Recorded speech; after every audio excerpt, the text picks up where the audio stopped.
Good evening and welcome to the presentation of the University of Michigan's Wallenberg Medal. My name is John Godfrey and I have the privilege of chairing the Wallenberg Executive Committee of this university. An important reminder that if you have questions for our medalists this evening, be sure to write it on one of the cards that have been distributed and pass it along to the usher, because I know that the question and answer period is going to be very important and lively. On Saturday, November 21st, in 1931, the University of Michigan defeated the University of Minnesota 6-0 at a football game before a crowd of 37,000 people, winning the 22nd competition for the Little Brown Jug. That evening, in his room at a boarding house on Madison Street, Raoul Wallenberg composed his first letter home since arriving in Ann Arbor barely 2 months earlier. Describing settling into his life as a new architecture student at the university, he wrote, "I read the New York Times every day and find that it covers all of my interests. It's the best paper I've ever read and considered the best in the country. The Christian Science Monitor is the next best. It will not publish scandals and it will not publish rumors. I also get Affärsvärlden, which is Sweden's weekly business magazine." Wallenberg does not mention the game, nor Michigan Stadium, which stands not far from where he typed his letter, and the stadium had only opened 4 years earlier. A few months later, in another letter, he explained his morning routine. "My alarm wakes me up at 7 a.m. when I rapidly get dressed and go to the Michigan Union, where I eat breakfast, consisting of coffee, with or without toast.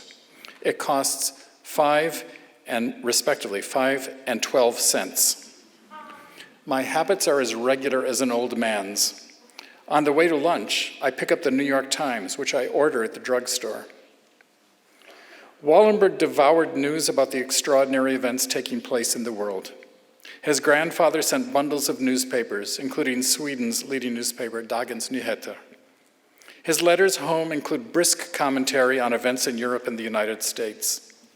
In July, following his freshman year, he writes about listening day and night to the radio broadcasts of the Democratic National Convention, in which Franklin Delano Roosevelt pledged a New Deal for the American people.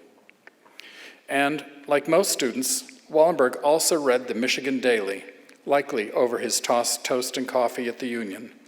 The Daily appeared 7 days a week, printed on between 8 and 16 full-size broadsheets, with university, local, and state news, as well as newswire articles about events across the US and around the world. The Daily printed stories about the Japanese invasion of northeastern China in 1931 and the attack on Shanghai in 1932. It covered the speech by Winston Churchill here in Hill Auditorium in 1932, in that same year. It shared news about Gandhi's fast to win concessions from the British Raj over the discriminatory treatment of India's Dalits, or untouchables. It printed articles about the rise of the Nazi Party, the naming of Adolf Hitler as Chancellor of Germany, the Reichstag fire, and other deeply worrying events. The Daily also covered campus talks and debates about Stalin's Soviet Union and events in Germany, including a talk in March 1933 by Rabbi Bernard Heller, director of Michigan Hillel, who warned of a dark future for German Jews and called for raising immigration quotas for refugees. But not all of the world's most significant news made it to the pages of the Daily. On March 29, 1933, an article appeared in the Manchester Guardian and the New York Evening Post, written by a young and intrepid Welshman named Gareth Jones, who spoke Russian and Ukrainian and aspired for a career as a foreign correspondent. His first-hand account described eluding Soviet authorities to slip into the Ukraine. He discovered empty villages, he witnessed death from starvation in the fields and on the streets, and saw the unrolling of a massive famine that had been kept hidden from the world. His report momentarily filled the news wires until the following day, it was slapped down with authority by the renowned Walter Duranty, the New York Times' Pulitzer Prize-winning special correspondent in Moscow, who brutally dismissed Jones's first-hand account. Durante wrote, "It appeared that Jones had made a 40-mile walk through villages in the neighborhood of Kharkov and had found conditions sad. I have made exhaustive inquiries about this alleged famine situation. I have inquired in Soviet commissariats and in foreign embassies with their network of consuls, and I have tabulated information from Britons working as specialists and from my personal connections, Russian and foreign. There is a serious food shortage. There is no actual starvation or deaths from starvation." But what Jones bore witness to was the truth of what has come to be known as the Holodomor, a famine of historic dimensions, which, driven by Stalin's policies to uproot peasant farmers and break the spirit of the Ukraine, killed as many as 10 million people. We can assume that Wallenberg read Durante's deceitful apology for Stalin, perhaps over breakfast in the Michigan Union. Did he also read the reporting of Gareth Jones? Wallenberg's insatiable desire to read and learn as much as possible about the world around him that was gyrating toward cataclysm, and his ability to do so in several languages, makes a safe bet that he did. How might this have informed the person who he was becoming while here at Michigan? And what he did 10 years later in the city of Budapest? We can't know. Confronting the truth of the Holocaust, his life slipped away, and he vanished from the world's view for decades. In April 1945, the New York Times, on a page with stories about the horrors of Buchenwald, published an article about the adventures of someone else young and intrepid, a Swede, who led the rescue, I apologize, who led the rescue of 20,000 Hungarian Jews and then disappeared after the Soviet army occupied the city. The story notes that he had studied architecture at the University of Michigan. Tonight, in this, his beloved university, we honor his memory and again recognize those who courageously stand with Raoul Wallenberg. I am pleased to introduce Dr. Mark Schlissel, President of the University of Michigan, who will introduce Safa Al Ahmad, the 27th recipient of the Wallenberg Medal. Thank you.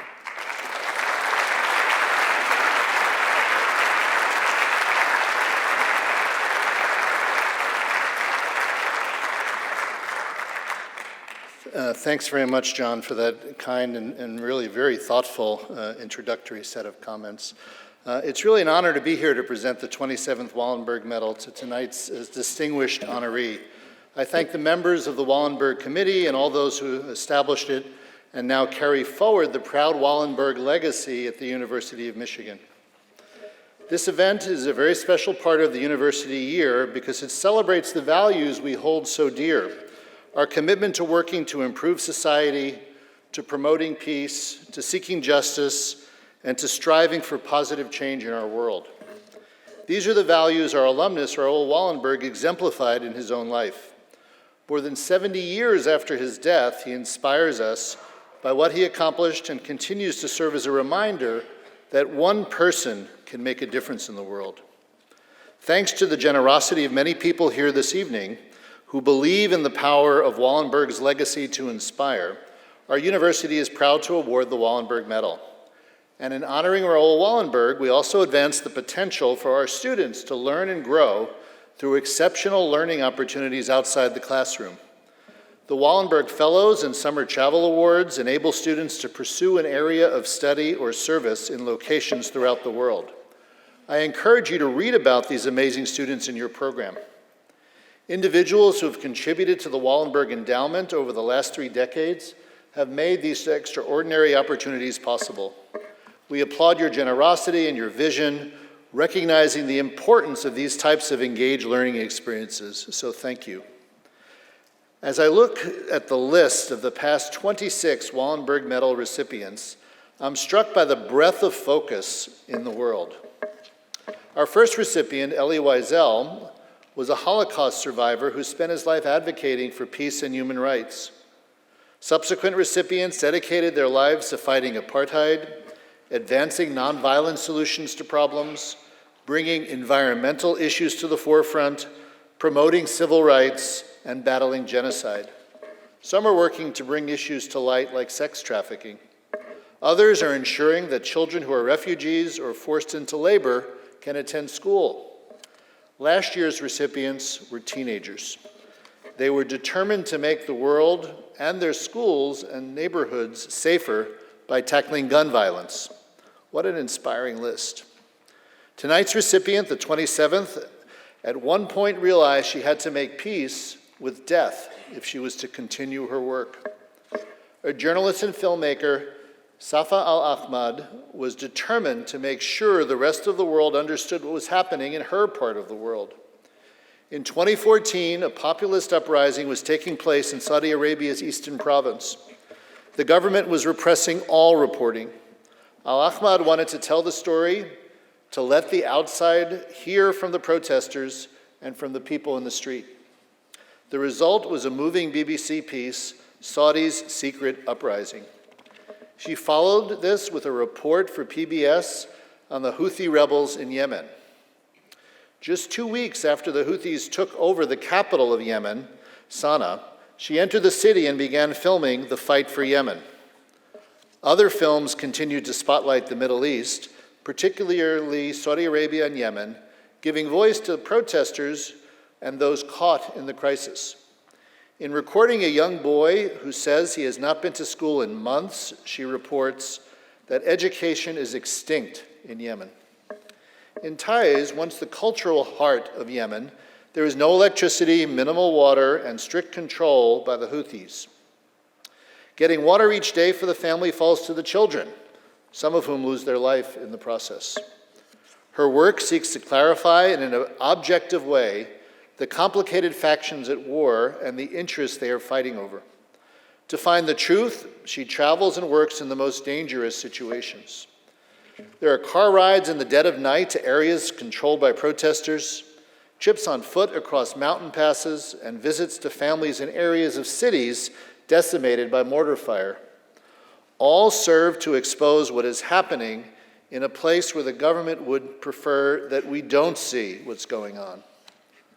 Born and raised in Saudi Arabia, Al Ahmad has been reporting on Yemen since 2010. In 2015, she received the Index on Censorship Freedom of Expression Award for journalists. She was awarded the Association for International Broadcasting Award, recognizing her as one of the few journalists reporting for Western news organizations from inside the area, even as the government worked to prevent media from reporting. She's attached a face and a voice to the toll these conflicts have taken, particularly on those whose lives have been most affected, often transforming their existence from being busy city dwellers to becoming urban scavengers, seeking the barest necessities of life. Like all great journalists, she is a champion of the people. I'm honored to present the 27th Wallenberg Medal to Safa Al Ahmad. Thank you, Safa, for your bravery and your determination. You truly epitomize the ideal of making a difference with your own life. Please come on up.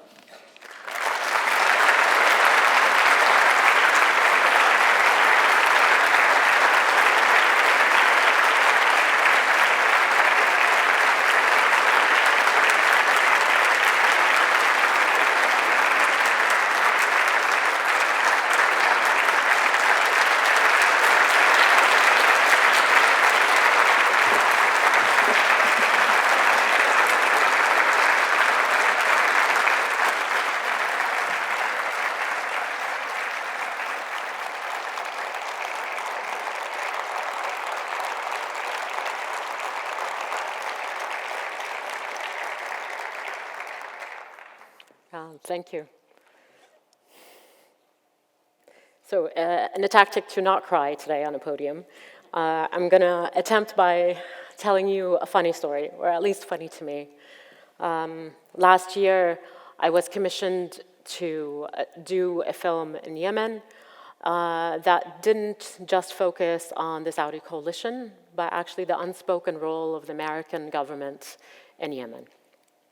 And so I went to this tiny little village called Yakla, and if anybody here remembers, Yakla is the town that Trump decided to prove that he's tough on terrorism and send a special ops team to this tiny little village where he alleged that there were Al-Qaeda leadership there. And as per the villagers, they killed about 30 civilians.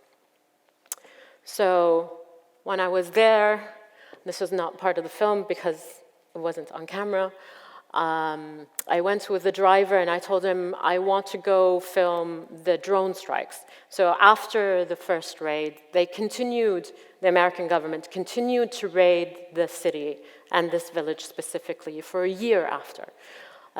So he's like, no problem, plenty of options, plenty of cars droned around the road.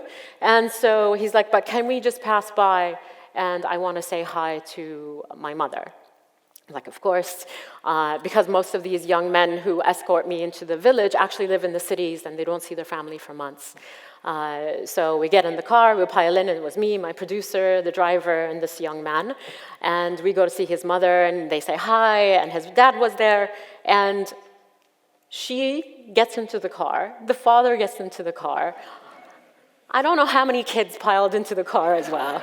Right? And I'm sitting there going, I think we're going somewhere dangerous, but they would know. So I didn't say anything, and we're all squeezed in together. And his mother, like, talks 1,000 words a minute, right? And I'm sitting there going, I'm trying to focus, and I'm trying to be all professional. It's like, I'm trying to do this film, and this family is coming into the car, and I can barely move because I'm, like, in the corner because we're all, like, stuck together. And bless her, Mus'ida, she was like, I couldn't even keep up with what she was saying. And I was getting really anxious and a little bit angry, I must say, and annoyed that my film trip is turning into a family picnic, right? And so we drive like for 10 minutes into this area, and there are two droned cars on both sides of the road. And I get out, my producer gets out, and we start filming the wreckage that's there. And it's a really, I mean, to see a droned car is really something because they pulverize everybody that's in it. And so, sorry, I'm going to be graphic, but like you can even see burnt flesh and hair still stuck to the ceiling of the car and the seats. And it's really an intense scene. So I'm sitting there and I'm trying to film. And in my frame is a motorbike. And the motorbike had two teenage kids on it, two boys, and they had blasting jihadi anashid. And that's usually a bad sign. So I was like, I don't know, I won't be judgmental, maybe they just like the music. And so I was like, let's wrap this up, and we get back into the car, and the motorbike goes ahead of us, and they stop the car from going forward, and they get out, and they have AK-47s, which is not unusual. I mean, men are armed in Yemen. It's not an unusual scene. And they knock on the window, and the father and one of the little girls is in the front, and he's like, you brought the kuffar to come film, how much did they pay you? And they start getting really very aggressive with the old man at the front. And the old man is really confused. It's like, who are you? Right? And he's like, what right do you have to question us for being here? Our sheikh sent us here. And so the old man is saying, sheikh, using the word for a tribal leader of the area, right? And the teenage boy is like, my sheikh is the one who's going to judge whether you have the right to be here, and he's using the word as meaning the religious authority, right? And so they're both using the same word, meaning completely different things, and they're getting angrier and angrier at each other. And we're sitting in the back, and I'm too afraid to film. And Mus'ida, bless her, she gets out of the car. Everybody's like really worried that somebody's going to start shooting the other guy. So she gets out of the car. She apparently recognizes one of the teenage boys. She holds on to his arm, and she's like, I'm going to tell your mother, right?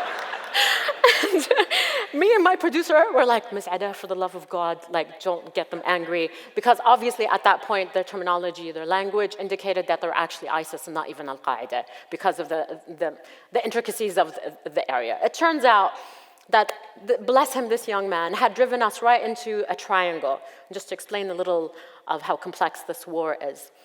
This triangle is where the Houthis, the Yemeni government, the tribes, Al-Qaeda, and ISIS are all fighting each other in this little triangle that they thought it would be fine to have a family picnic in.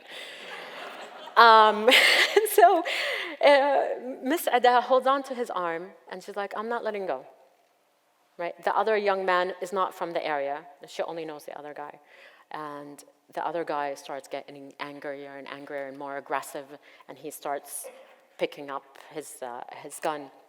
And I was for sure that they're either going to kill us or they're going to attempt to kidnap us and get back up. And Miss Ada wouldn't let it go, right? And she refused to have the men get out of the car. She locked the door. She's like, nobody's getting out. She's just pointing aggressively at this teenage boy with the gun. And she's like, you're going to let us go. Shame on you, right?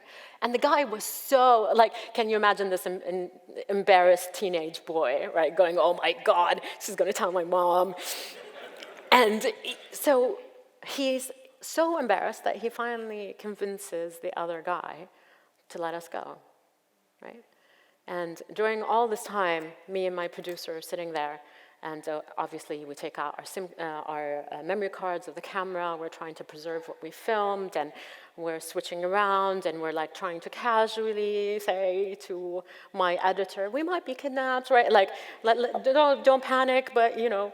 And my producer, Rawan, who's Yemeni, British, bless her, she whispers to me, it's like, we'll be okay together. We'll be fine. So we were fine, right? And Miss Ada, happy with herself, gets back into the car, closes the door, says, let's go, opens her bag, takes out an orange lollipop, and starts sucking at it as we move on, right? I say this is funny, I mean, this is scary, but also hilarious, because Miss Ada saved our lives. And I actually owe so many Yemenis my life. On every assignment, almost every day, a Yemeni steps up to save my life, right? And in making these films, I think to me, the true acts of courage are of those who decide to entrust their stories to me, right? That they decide to share, to relive what are some of the worst moments of their lives. The funny story didn't work. And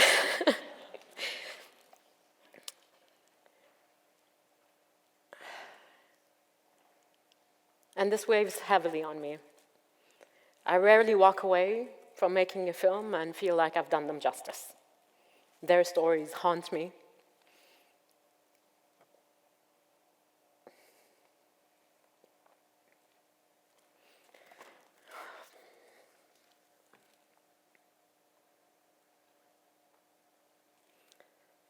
Stories like Ozma, if you watched my Taz film, a 5-year-old girl who died alone.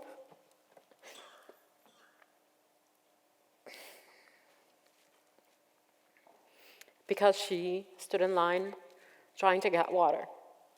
That's her only crime. I wonder if I'll die like that.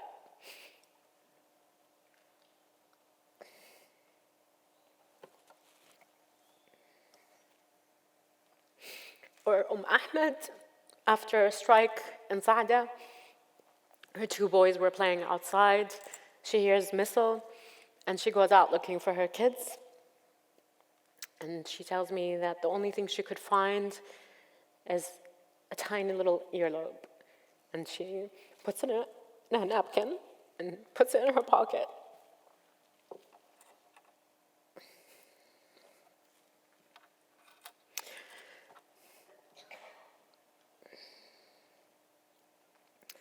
So this medal also weighs heavily on me because of the people that have received it before. Truly, this is an imposter syndrome. I'm not quite sure.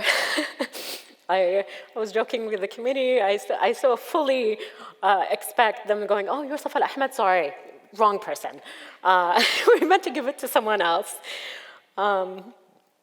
This legacy is daunting, and I truly don't feel I deserve it.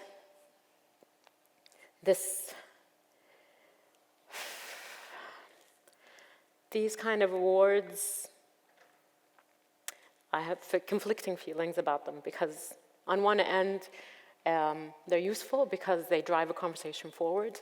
They force people to talk about Yemen and to listen to stories about Yemen, that their suffering is not invisible, that people are listening and curious and know, I mean, this audience proves to me that people still care and want to hear.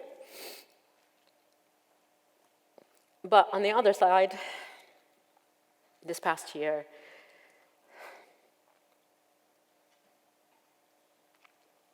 has been horrible.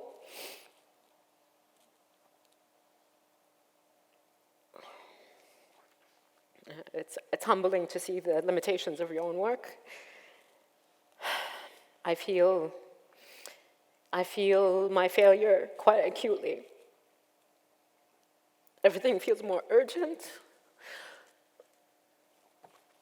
more painful. How ineffectual the work actually is in stopping this war, stopping the horrors of this war, the impunity of all the warring parties, especially Saudi Arabia, but also the US, the hubris, the arrogance. We keep saying never again, yet we keep doing it.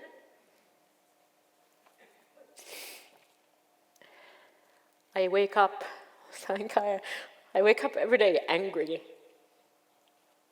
I don't know what to do with this anger. Which brings me to another form of courage I must acknowledge. My commissioning editors, who in Frontline in the BBC continue to have the courage to commission stories on Yemen, even though everybody says nobody gives a shit about it, right? Nobody even knows where Yemen is. Why do we need to do a story about Yemen? How is that related to an American audience? How do we justify X, Y, and Z about Yemen, right? Yet, every time they commission it, they send me because they believe in it. And I must say, journalists can be as courageous as they want, right? But if they don't actually get commissioned to be sent, if an organization doesn't see the importance of telling that story, then they die. And finally, I want to talk about your courage. You're turning up here today is evidence that people still care, right? That you also have courage and have not turned away. I know a lot of people, it's much easier to just turn away and not hear these stories, not want to feel like you're complicit in the war crimes that are committed in your name, right? So hopefully you can also find a way to hold the cowards who are perpetuating these war crimes account, right? Today's an election year. Please go vote. Vote for the right people. Tell people that this is not something that can continue. Thank you.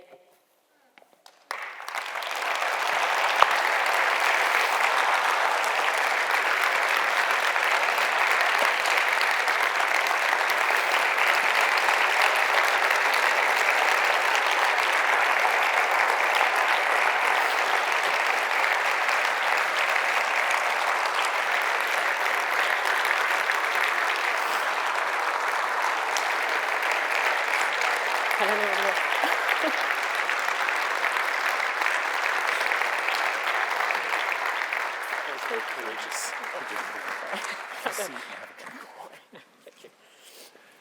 So, this is the part of our program where we get to ask questions and get to open up a conversation. And if you have questions that you'd like to pose to Safa about her work, please write them down, and Kaya will go around and collect them, and we'll start the conversation. Safa, a question here. I'd like to start with this one because it's such an obvious one. How did you become a journalist? By accident. I feel like I've been saying this so many times this week. I started off being an activist. The first thing I did when I left Saudi Arabia is wanting to be engaged, wanting to be critical and be active and connect with other people and do all the things I couldn't do when I was in Saudi Arabia. But unfortunately, quite quickly I realized the limitations of being an activist here, because I was at the time, and it tells my age, the war in Afghanistan, the war in Iraq, and I felt like even if we got millions of people out in the streets, our governments continue to ignore us.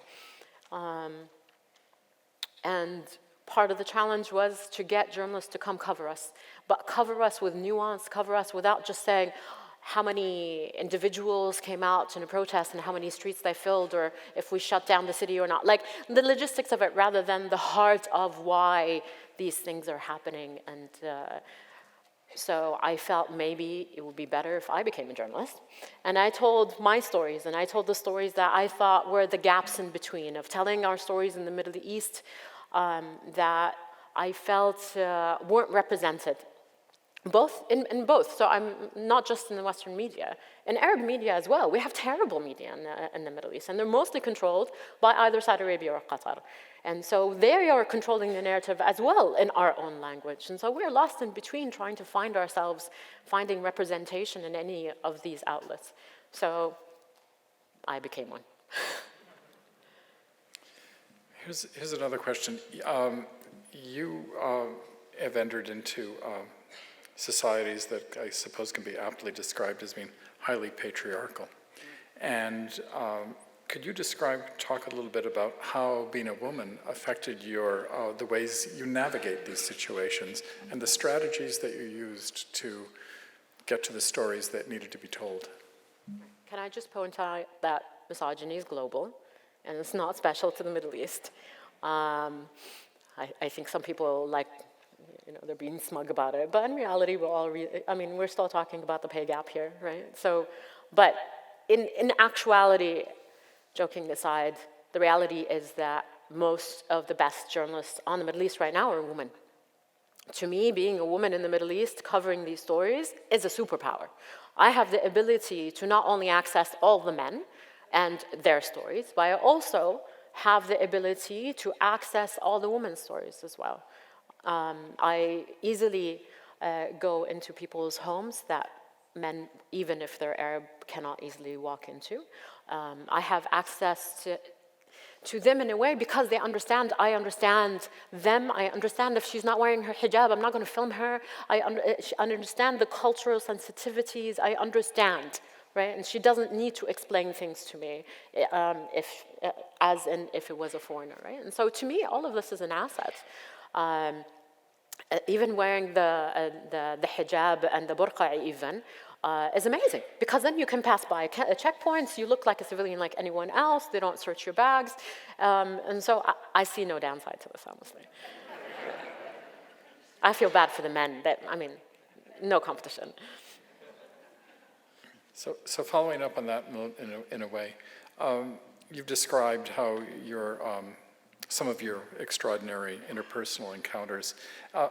In the situation where there has been so much war and so much distrust, how do you get people to trust you and to speak to you about the kinds of the personal stories and the personal tragedies that you've described?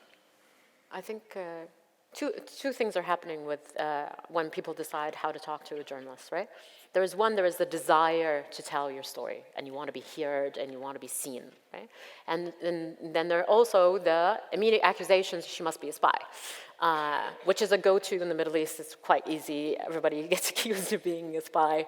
I'll give you an example. When I was filming in Saudi, I had met the guy to do an interview, and then I walked away from him, and I was doing some B-roll and filming some, palm trees and stuff. But he didn't realize I could still hear him, and so he was talking to another guy. I was like, "Yeah, she's probably a spy. The Ministry of Interior probably sent her." But he continued to talk to me, right? Because I think genuinely people want to be heard, and I think people know when somebody's being sincere, when they don't have a political agenda and how they want to tell a story. I think people get that, right? But yeah, I mean, and sometimes it just takes longer. You have to, I take weeks meeting people and talking to them, drinking a lot of tea, to make them understand. And I think, in a way, it's really strange because you have to open up as well, right? Like, if you require for you to open up to me, I have to open up as well. I have to be as vulnerable, almost, right? And that's a delicate boundary situation. But ultimately, they have to feel that you have a stake in this as well. Here's a question. You have spoken about, I think rightfully so, about how little the West knows about or cares about Yemen, understands it. Could you talk to us a little about your experience of how well the Yemenis understand and know the rest of the wider world? I think Yemenis are super aware. I mean, like, the diaspora, the Yemeni diaspora is everywhere. And so, yeah, they're very aware. They're a lot more aware than Americans are about their own country. And so I think the Middle East in general is hyper aware of the West because the impact of the West on the region is quite present. It's not a theoretical conversation over coffee. These are real implications, right, of how the U.S. foreign policy. In the Middle East, everybody follows the presidential elections, right? Because I mean, the joke is we should have a right to vote in the American elections because we we have to deal with it as well. So, yeah, no, they are very aware. Yeah. And how could you describe? Is there a press that exists inside of Yemen today, in the middle of the war? Today, yes. Well, I would say there used to be amazing, vibrant, diverse journalism in Yemen. So like similar to what's in Lebanon, because of the different political parties all have licenses. So all the political parties have their newspapers and TV channels and radios. And so there was not a singular narrative. It's not like in Saudi Arabia. The Ministry of Interior controls how things are printed. In Yemen, it's a lot more diverse. I mean, and the political situation was not as oppressive, even during Ali Abdullah Saleh's time. All of that has been decimated with this war, both by the Houthis, who've taken over main newspapers, shut them down, or controlled them completely, and now they have their own channel, Al-Masira, and even in the south, arguably even harder, because neither the Saudis nor the Emiratis, who are part of this coalition, have any respect for journalists, obviously. And all the militias also don't want true journalism. And so this is the only reason why I'm still on Facebook, because this is my Yemeni newspaper. All my friends who are journalists now post their articles on Facebook. This is how we know what's going on. Right?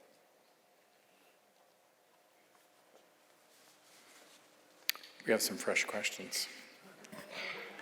How does the U.S. policy, the U.S. pulling out of Syria, how do you think the impact it's going to have on the rest of the region? On Syria? On Syria, yes. or the rest of the region? Yes, with the U.S. pull out of Syria, what do you anticipate might be the impact or impacts on the wider region? I mean, the bigger question is how predictable is Trump in any of his foreign policy, or how thoughtful he is about anything. So I'm not a specialist in Syria, but what I can say is everybody is quite mystified about, especially their behavior inside Syria. What's more interesting to me than what Trump decides or doesn't decide is what's happening in Lebanon, in the protests in Lebanon right now, what's happening in the protests in Iraq, what's happening in the protests in Iran, what's already happened in the protests in Sudan and Algeria, the elections in Tunis.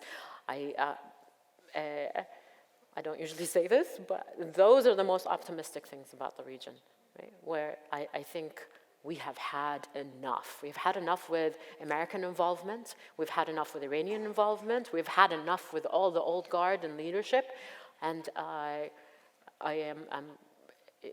quite curious how all of it pans out, honestly. But I think American influence in the region, and because of Trump, I think will accidentally free us from worrying constantly about how America is going to see and how America is going to do and what America is going to send.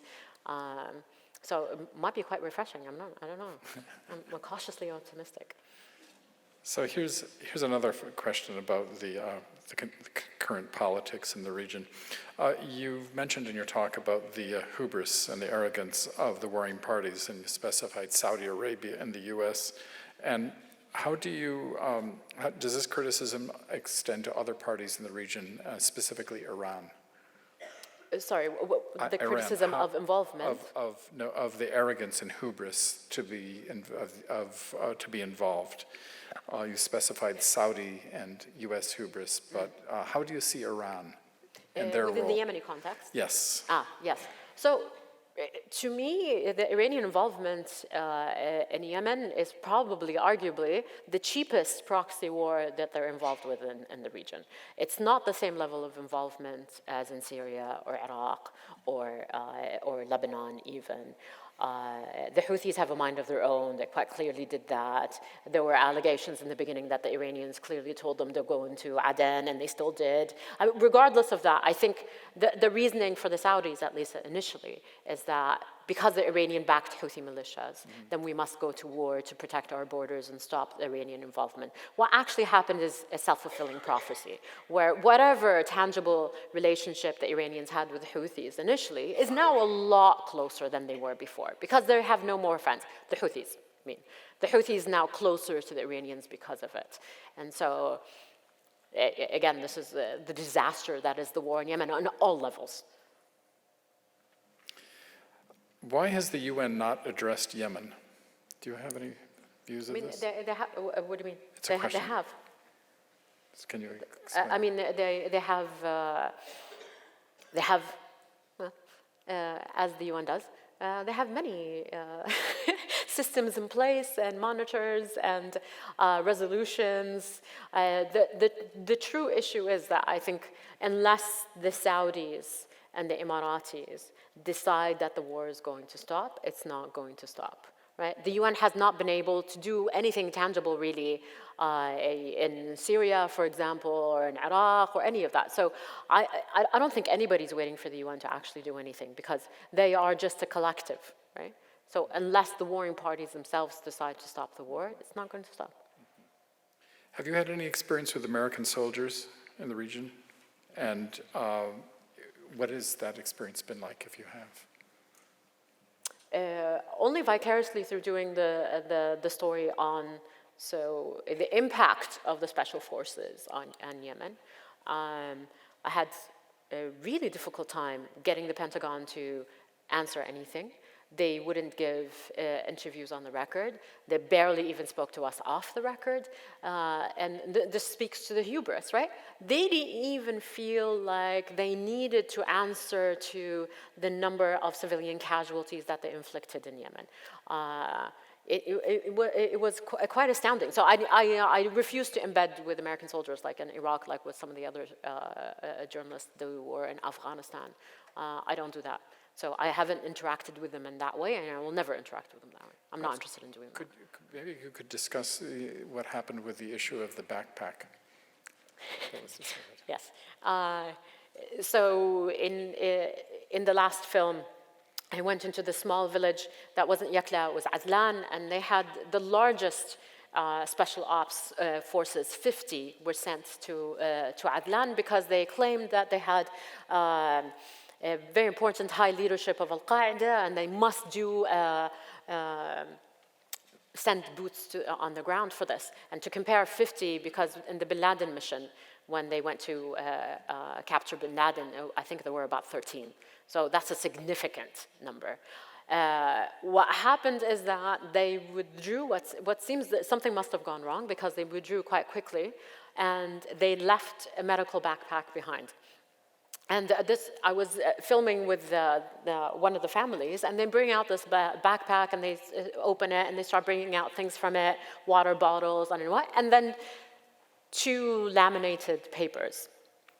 The laminated papers had 22 names, true, full names of the special ops guys on the mission, and their blood types.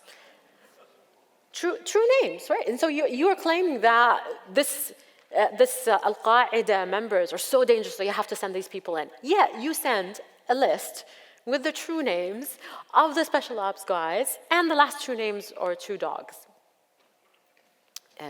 Will I be arrested if I say their names? So the Pentagon were more interested in making sure that I blur all the names, including the 2 dogs, because they say that within the special ops, they treat them like the humans, and they get like special burials if they killed, and I don't know. So I'm sitting here trying to get them to acknowledge that they've killed civilians, and they worried about how to cover up for the list that they left behind with full true names. And I had done an interview with somebody who used to be head of DOD and the CIA, but obviously he was from Democrat and not Republican, because none of the Republicans would talk to me on the record either. And I tell him, so is it standard operating procedures to bring a list of full names of soldiers on a special ops mission? And he was like, no, right? And he's just like shocked. It's like, no, that never happened. That shouldn't happen. Like he couldn't even comprehend. And I'm like, but it was laminated. Right? And he burst out laughing. And he shakes his head, like, oh, I can't swear, right? Yeah, it to me is an indicator of like how careless they are. They don't even have their story straight about how dangerous. And they ended up killing 5 civilians. One was a 15-year-old, one was 80 years old. Like, what are you doing? What is this? It is beyond my comprehension, really, of how complete disregard for human life in this way, and not even admitting it afterwards. You know what I mean? They're not even having enough respect to communicate with the families. And all the families wanted is like, clear our names, you've killed our family members, and we're not Al-Qaeda. Because there are ramifications to this on the ground as well, that you're branding people as Al-Qaeda when they're not. But no. In your films, you have you show the presence of the factions within Yemen, the myriad factions that are fighting. Soldiers from the United Arab Emirates, the Saudi presence certainly, and the American presence through their laminated list of names and the detritus of the destroyed village. I mean, remember Trump with Baghdadi. He's like, he declassified the picture of the dog that attacked Baghdadi, right? But he's like, I'm not going to tell you his name.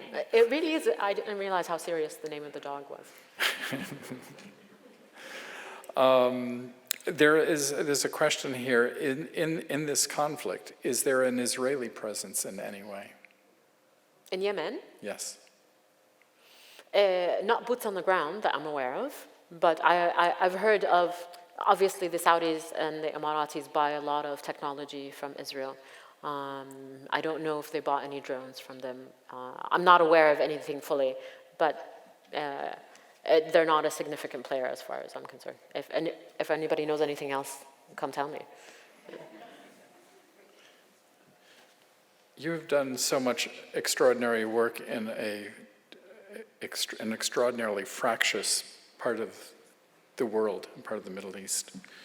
Do you, from your experience, do you see any strategy for moving to broker peace in the region? And if so, how would that work? What form would it take? What do you think? I mean, this is a speculative question.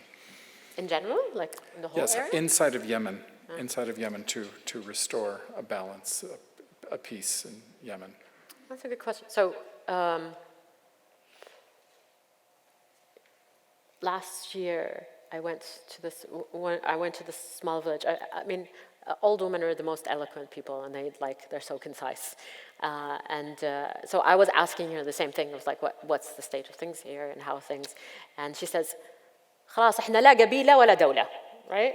And in Arabic, so she's saying, we don't have a tribe anymore and we don't have a state anymore, right? And so everything is decimated.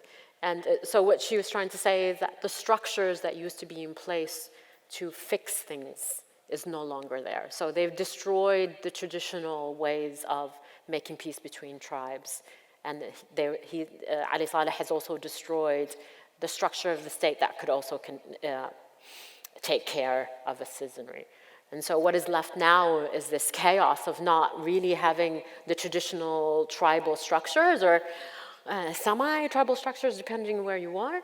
And so now who's in control? Right? That's the problem now in Yemen. Who, even if you sign a peace agreement today, if Hadi, the so-called president, signs an agreement today, right? If there are Yemenis in this room, you know how ridiculous that is and that what realities, what power does he actually have on the ground? Who has the power on the ground, right? So some of the militias answer to the Saudis, some of the militias answer to the Emiratis, some of the militias answer to themselves and their tribe. And so how are you going to actually get any true peace that way? Stop the funding, yeah? All of them are being funded by the different factions and they have their own outside sources of money. The true peace will come when it's no longer financially viable to continue making war. Because nobody cares about the civilians, obviously. Right. Thank you.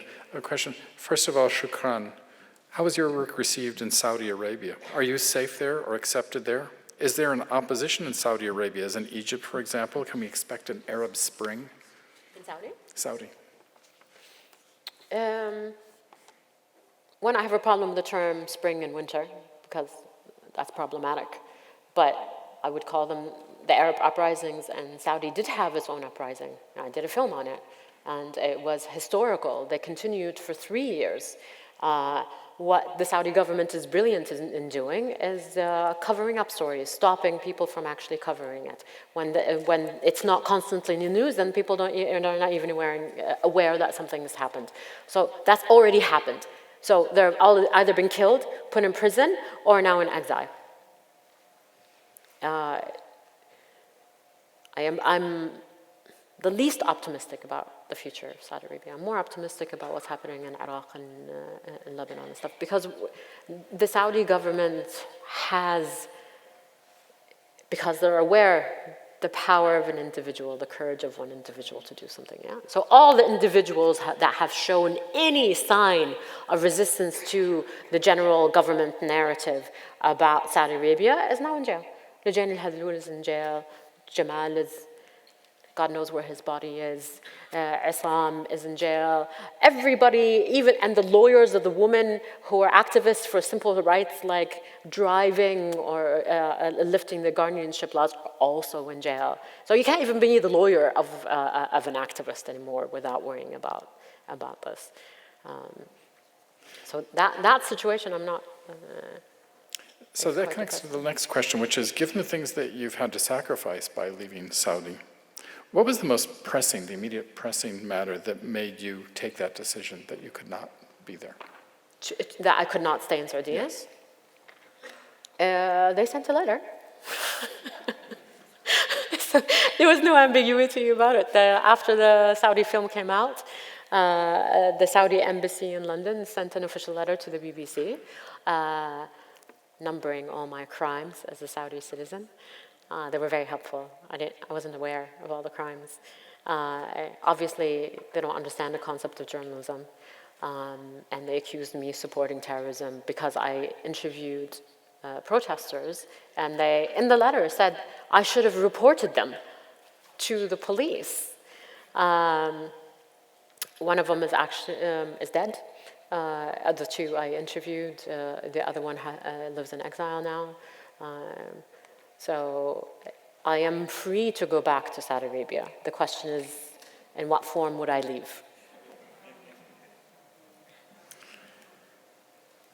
So, how has your family reacted to your career? This is a more personal question.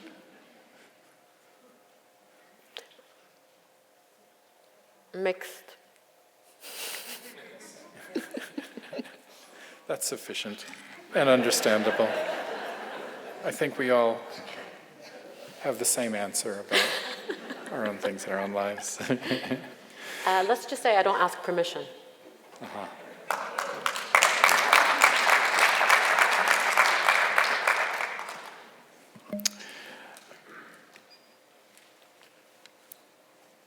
So, from the people you've met who have struggled through such terror and strife, how have you changed your outlook on how to live a fulfilling life?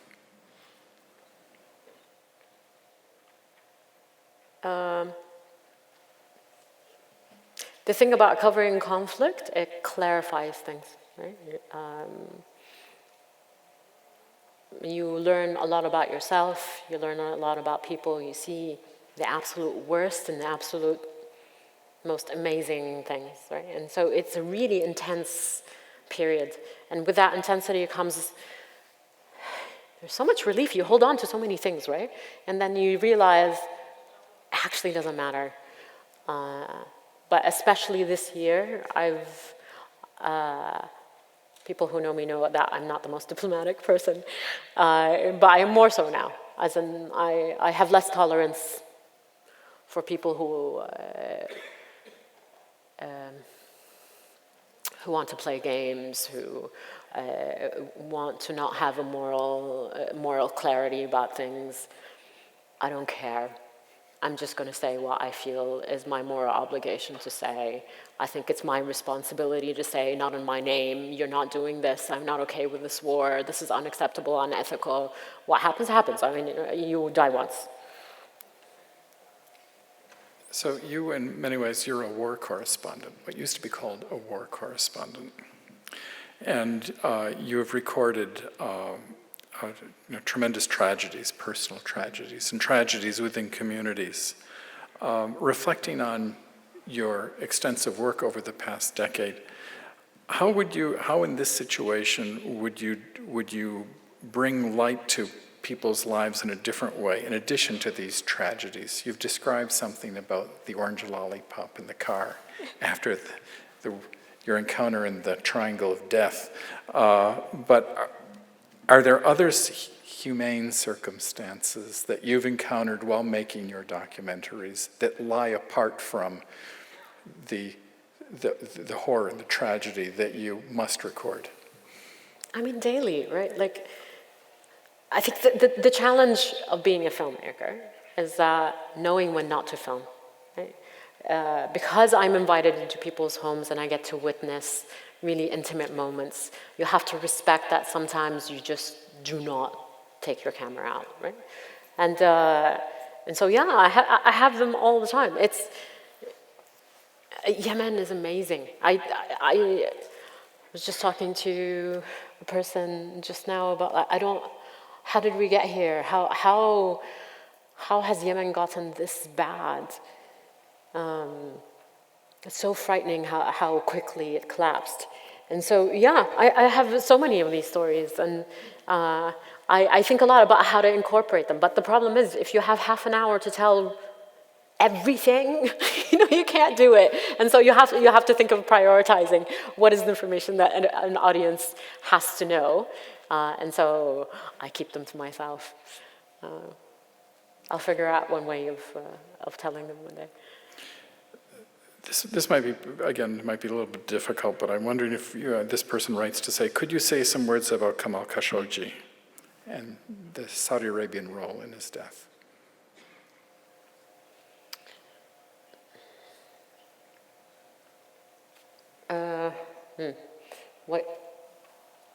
What do I say about Jamal? I mean, Jamal to me was contentious when he was alive. Because he was vocally pro-war, right, in his life. He only changed that stance later on. And so he's one of those people you meet and it's impossible to, like, he's such a sweetheart, right? Like, he's like this big teddy bear. He's such an amazingly sweet person, yet because of his position in the government and his proximity to it, he had a lot of problematic stances, right? The thing is to remember, now, regardless of anything he's done in his life, it does not justify his murder.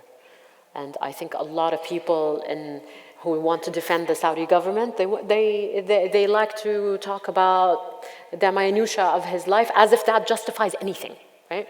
And so I feel it's my obligation to express my opposition to his stance against Yemen, for example, but in no way does that justify that you can chop someone up in a consulate and disappear him. Like even the chop, I don't actually, it's all leaks from the Turks that we think we know what happened. But in reality, we don't know because they have disappeared him.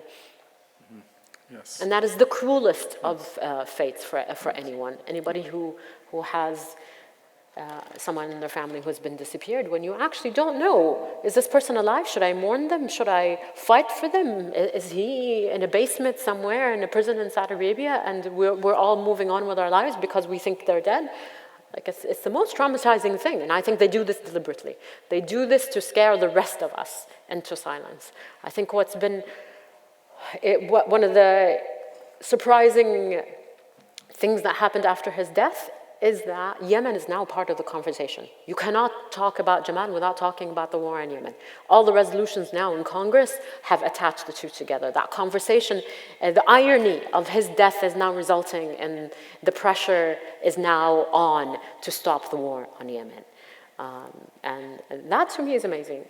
We as Saudis in exile abroad have also collectively made a lot of decisions that we wouldn't have made a year ago.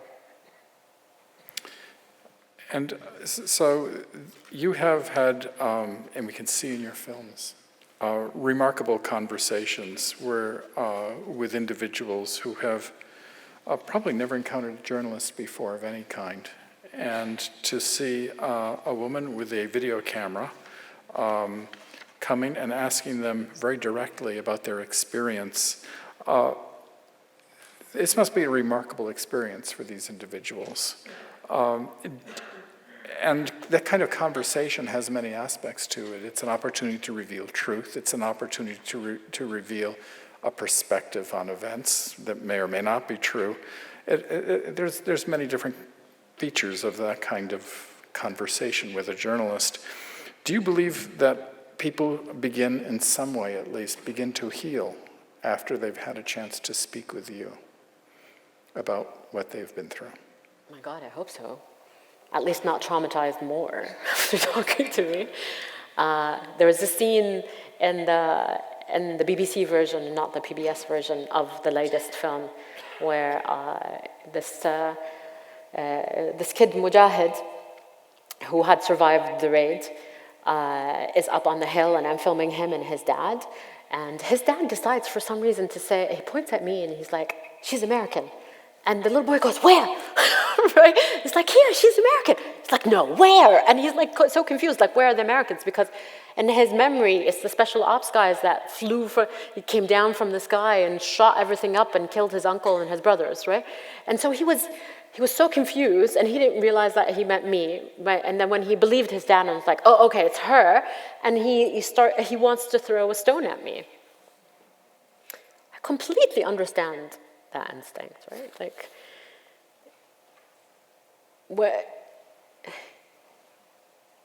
was that healing for the kid to meet me? I don't know. I don't think so. But I think at least you walk away feeling you've been heard, right? The problem for me is you're given this story, right? And you try to do it justice, right? And then you go back, at least for me, you go back to London and you sit in this edit and you sit with these people who know nothing about the story, who've never met these people, who have not made any promises to them. You have none of these things, right? And you try to keep it together, right? Like, to me, it's more traumatizing to sit in the edit than to be in Yemen. And Yemen it's amazing. I love it when I'm there, right? The true challenge emotionally for me is to push back with my editors, fighting over every word, fighting over every scene that can preserve the integrity of the people that I interviewed. I'm not saying it like there's malice in this or anything, right?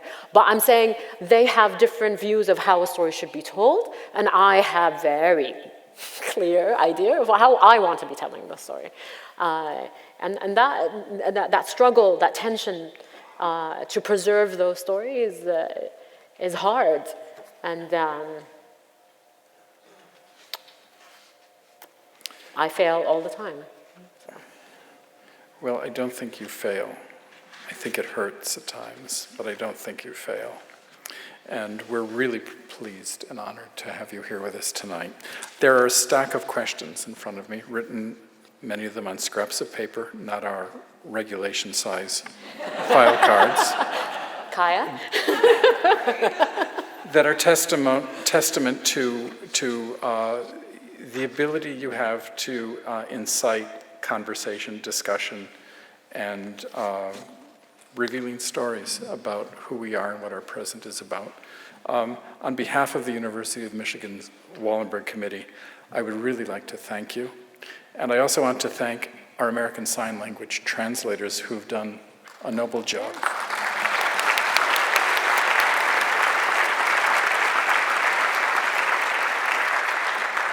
This is Pam Stone and Lisa Freeman. They should not go unnamed. Thank you.